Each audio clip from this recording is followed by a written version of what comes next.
Assalamualaikum warahmatullahi wabarakatuh. Salam Waalaikumsalam. sejahtera bagi kita semuanya. Alhamdulillahirrahmanirrahim. Allahumma sholli ala sayyidina Muhammad. Allahumma sholli ala sayyidina Muhammad. Alhamdulillah pada pagi hari ini kita diberikan kesehatan, keluangan sehingga kita bisa hadir dalam studio media center ini dengan keadaan sehat. Selawat serta salam tetap tercurahkan kepada baginda Nabi besar Nabi Muhammad SAW yang mengajarkan kita banyak hal, tapi catatan pentingnya itu cuma satu, Cak Rojak, bahwa Rasulullah itu mengajarkan kita harus berbuat baik kepada siapapun, dimanapun dan kapanpun. Nah, pada pagi hari ini kita memasuki sesi pada pagi hari ini. Tema kita dalam bincang di media center ini adalah tentang ulama dan pesantren Pasuruan dalam perjuangan bangsa. Kali ini sudah datang salah satu tim peneliti dari Lakpesdam PCNU Kabupaten Pasuruan. Beliau adalah Cak Rozak. Sehat Cak Rozak? Alhamdulillah siap. Nah, apa yang akan kita bahas dalam pertemuan pagi hari ini? Ya, yang kita bahas adalah cerita perjuangan tentang Mbah Ismail Manikrejo, Kecamatan Rejoso, Kabupaten Pasuruan. Mbah Ismail ini adalah salah satu komandan Hizbullah di Kabupaten Pasuruan. Jadi temanya kita tentang ulama dan pesantren Pasuruan dalam perjuangan bangsa ini juga dalam rangka untuk memperingati Hari Santri pada tahun 2020. Nah, sebelum cerita Mbah Ismail ini dikupas oleh Cak Rozak dengan luar biasa, saya juga perlu menegaskan bahwa program ini merupakan salah satu bentuk kampanye dari PCNU melalui Lakpesdam untuk mengkampanyekan tentang perjuangan ulama dan pesantren Pasuruan. Pada 2 tahun yang lalu proses ini dilakukan penelitian dan targetnya menjadi buku, salah satunya menjadi buku ajar. Cuman pada kesempatan hari ini tidak akan dihasilkan menjadi buku saja, tetapi akan dipromosikan melalui ruang digital. Karena bagaimanapun ruang digital pada hari ini sangat diminati oleh anak-anak muda, dan itu penting karena cerita Mbak Ismail akan berguna bagi anak-anak muda dalam mencintai negara kesatuan Republik Indonesia. Oke, yang pertama saya akan bertanya kepada Cak Rojak ini, bagaimana sih perjuangan, bagaimana kegigihan, bagaimana heroismenya Mbak Ismail Manikrejo ini? Baik, sebelumnya saya sekali lagi memohon izin kepada zuriyah beliau, terutama Gus Ahmad Siddiq yang sudah menjadi narasumber saya dalam wawancara ini, tapi sudah mengizinkan beliau ketika itu. Mbak Ismail ini adalah salah satu komandan Banser. Maksud kami komandan Hizbullah Kabupaten Pasuruan yang saat itu di bawah pimpinan langsung Kiai Haji Sa'dullah Sidogiri. Adapun nasabnya beliau ini ternyata seorang sayyid, kalau tidak salah Mbah Saiban, karena ada hubungannya dengan Mbah Sunan Gunung Jati. Habib lah ya. Habib. Hanya saja tidak berhidung mancung. Siap. Jadi banyak sebenarnya Habib yang bersembunyi di balik kejawaannya dan tidak nampakkan kehabibannya. Salah satunya beliau ini, termasuk guru saya. Ketika itu saya insya Allah sekitar berumur 10 tahun sempat diajak oleh mbak saya untuk mengikuti pengajian beliau, pengajian umum, dan sering salim kepada beliau. Jadi saya termasuk santrinya secara langsung. Nama asli beliau adalah Muhammad Ismail bin Bajuri bin Qasidin bin Salim bin Bujuk Azimah atau Bujuk Semah yang di makamnya di Ranggeh itu. bin Bujuk Mantik Madura. Jadi alhamdulillah saya sudah selama ini sering bertawasul kepada Bujuk Sema dan Bujuk Mantik. Ini ternyata baru ketemu sekarang. Ternyata beliau leluhurnya Mbah Ismail ini. Jadi ada gimana ya? Ketika kita tawasul itu ternyata kapan-kapan akan ketemu. Dan disitulah asiknya meneliti sejarah. Sejarah Islam ya. Sejarah khususnya. Islam. Mbah Ismail asli dilahirkan di Manirejo, kemudian pada masa remaja beliau itu bergabung dengan Hizbullah dan merupakan salah satu komandan. Nah, entah tingkatannya saya kurang paham karena ketika itu Gus Mamat tidak menjelaskan.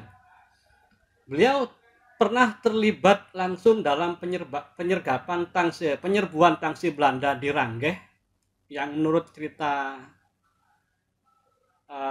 orang-orang ini entah valid entah tidak ya. Ini kelemahannya kalau tidak ada penelitian secara ilmiah. Kurang lebih ada di kantor pegadaian Ranggehnya sekarang itu. Beliau ketika itu menyerbu tangsi Belanda yang ada di Ranggeh bersama pasukannya. Tetapi pernah disergap oleh Belanda. Terjadilah pertempuran di Desa Lajuk, Kecamatan Gondang Wetan, Kabupaten Pasuruan. Hebatnya Mbah Ismail ini kebal atau dalam bahasa santrinya gedot. Sakti Mandraguna. Sakti Mandraguna. Menurut saksi sejarah, beliau muruk ditembak atau bersinar, mengeluarkan percikan api ketika peluru sudah nyampe di badan beliau. Tuh. Kemudian beliau juga pernah terlibat dalam penyerangan di markas Belanda di Gading. Beliau juga pernah ikut bertempur langsung di Surabaya ketika Mbah Hasyim Asy'ari memfatwakan resolusi jihad. Tetapi di sana tidak diceritakan secara detail oleh Gus Mamat karena mungkin Mbah Ismail sendiri tidak menceritakan bagaimana proses pertempuran itu. Dan hebatnya lagi, inilah ulama-ulama kita. Semua yang berkaitan dengan bukti sejarah perjuangan beliau itu dimusnahkan. Kalau menurut Ustadz Mukhtar Husain, salah satu santri beliau, Mbah Yai Ismail ini pernah bercerita ada satu kotak peti senjata rampasan dari tentara Belanda maupun Jepang yang dikubur sekitar 3 atau 4 meter dari menara Masjid Manirejo. Jadi ketika saya tanyakan adakah bukti-bukti sejarah yang lain seperti foto mungkin, memang beliau sengaja menyimpan atau menyembunyikan itu dalam rangka agar tidak riya. Begitu.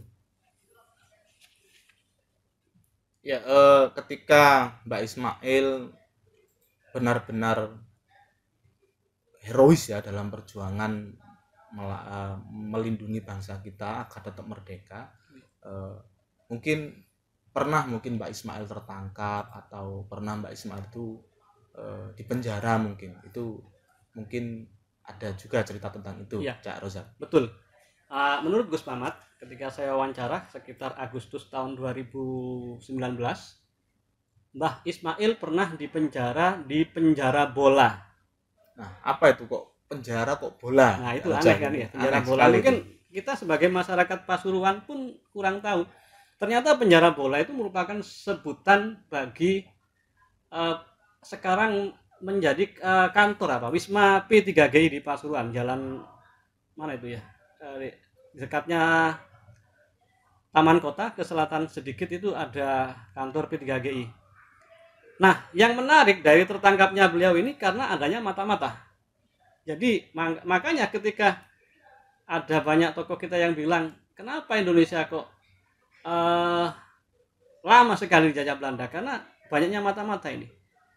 Menurut cerita Ustadz Mukhtar Husain, mata-mata ini ya penduduk sekitar. Ya, orang pribumi itu. Pribumi sendiri. Ya. Jadi yang kena suap, Cak ya. kena suap, padahal cuman apa ya, beberapa gulden dan mungkin roti kalau ketika itu ya. Beliau ditangkap, kemudian dipenjara di penjara bola atau sekarang menjadi gedung P3GI itu. Kenapa kok disebut penjara bola? Karena di sana para tahanan, terutama pasukan Hizbullah dan tentara Indonesia itu ditendang nih seperti bola. Dan penjajah sendiri menyebut para pribumi, terutama para pejuang itu sebagai anjing bola. Jadi mindset masyarakat sudah didonkan. Begitu kejam ya. Begitu kejamnya. Penjajahan dulu ya. Jadi, secara fisik maupun moral itu sudah dijajah. Iya, disebut anjing bola dan penjara itu pun disebut sebagai penjara bola. Begitu. Ya, luar biasa sekali bagaimana perjuangan Mbah Ismail Manik Rejoso Kabupaten Pasuruan. Maka saya kira kita perlu, sebelum pada sesi selanjutnya, kita perlu membacakan suratul Fatihah untuk beliau dan para pendiri Nahdlatul Ulama. Al-Hadiniyah Al-Fatihah.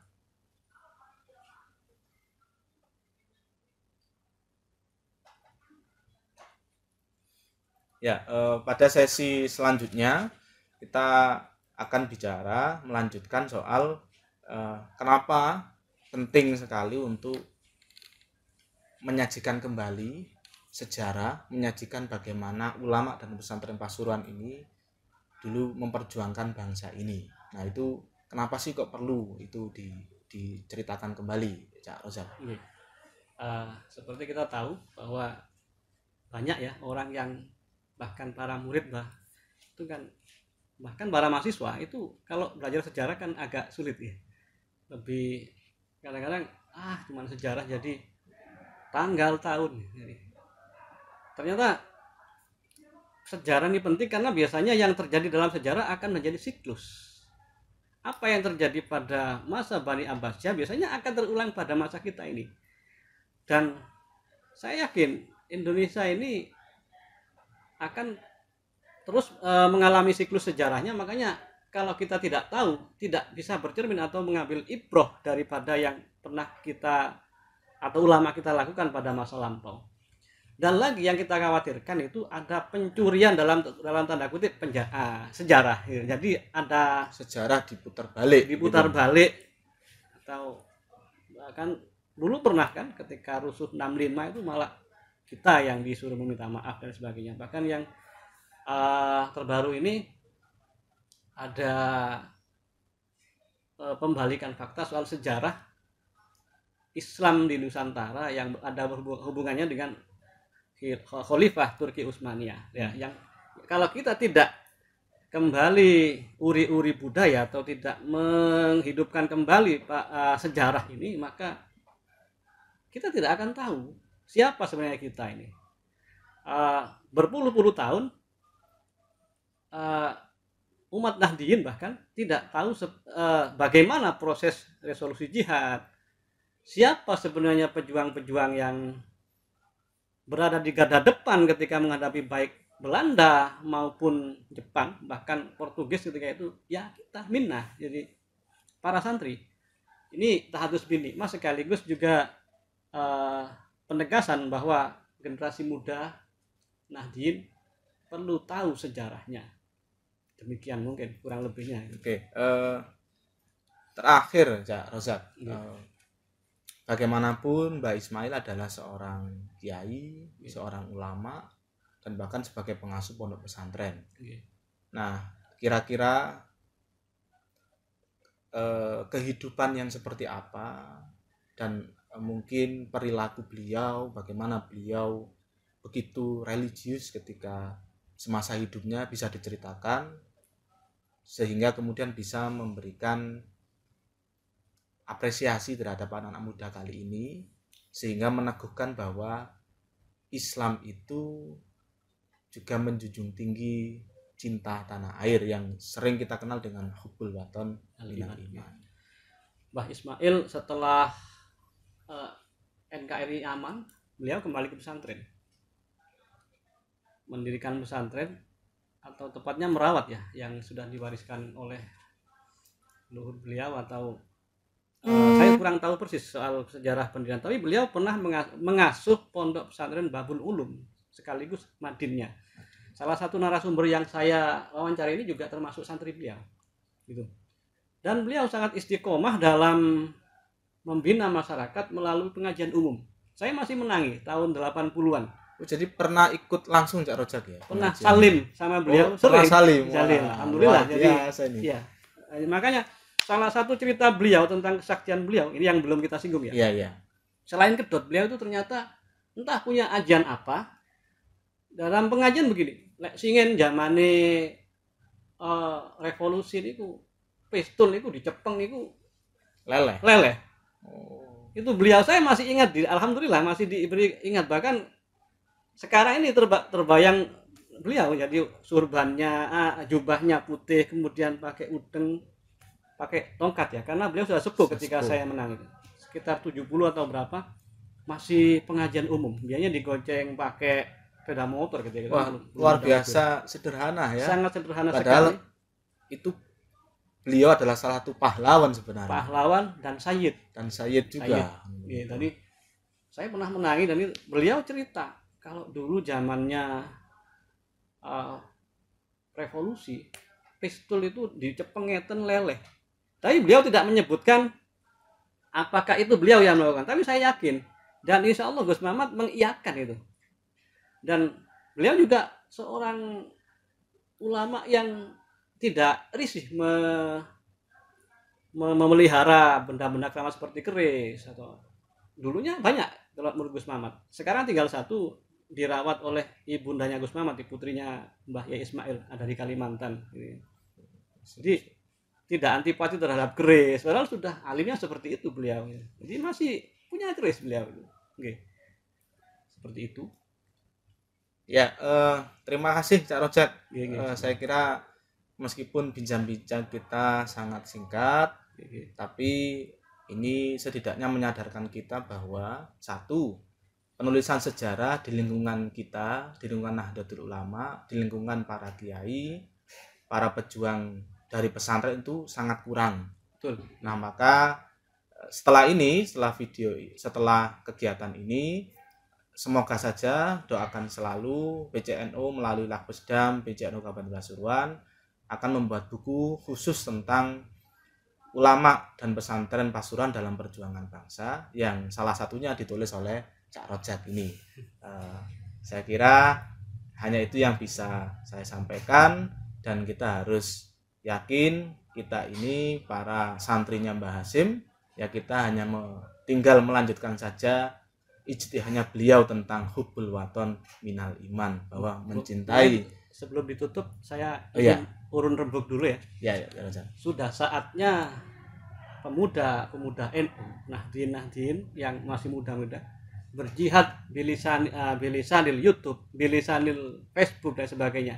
Karena kalau tidak direbut nanti isinya di media sosial lebih banyak dikuasai kelompok kanan. Nah, saya kira ini tim media center ini dalam rangka melawan itu, Cak Rojak. Jadi biar ruang digital itu semakin teduh, semakin ramah. Saya lanjutkan tadi, akan dipotong Cak Rojak tadi. Saya kira kita tinggal melanjutkan hasil ijtihadnya Mbah Hasyim Asy'ari tentang hubbul waton minal iman. Dan dalam dunia akademis hari ini maqasidus syariah itu juga sudah bertambah. Kalau dulu Imam Ghazali hanya 5, sekarang sudah menjadi 7. Yang tambahannya adalah melindungi lingkungan, dan yang terakhir adalah melindungi tanah air. Dan saya kira itu adalah salah satu rumusan yang berasal dari hasil ijtihadnya Mbah Hasyim Asy'ari. Sekian, terima kasih. Wallahul muwaffiq ila aqwamit thoriq. Wassalamualaikum warahmatullahi wabarakatuh.